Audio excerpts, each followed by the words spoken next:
জীবনে কখনো হতাশ হবেন না। জীবনে যাই হয়ে যাক না কেন কখনো হতাশ হবেন না।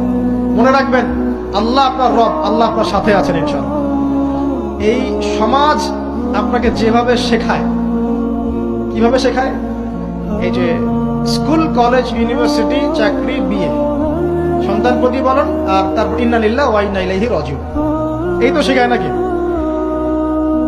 সবসময় মনে রাখবেন যে আল্লাহ রাব্বুল আলামিনের পরিকল্পনাই আপনার উপরে সবচেয়ে বেশি অগ্রাধিকার যোগ্য, সমাজের পরিকল্পনা নয়।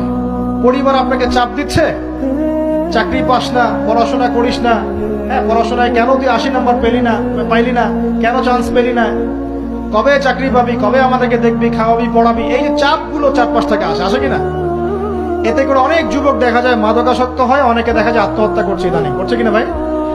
এই শব্দটা থেকে আমি এই পয়েন্টটা আজকে লিখেছিলাম যে ভুলেও আল্লাহর প্রতি বিশ্বাস এবং তাওয়াক্কুল হারাবেন না। সমাজ যেভাবে শেখায়, সমাজ চারপাশে যে চাপ আপনাকে দিচ্ছে, এই চাপে নিজে গা ভাসিয়ে দিবেন না। আপনি আল্লাহর কাছে দোয়া করবেন, আল্লাহর কাছে পথ চেয়ে নিবেন এবং আল্লাহর প্রতি তাওয়াক্কুল ভরসা করবেন, কখনো আত্মহত্যার পথ বেছে নিবেন।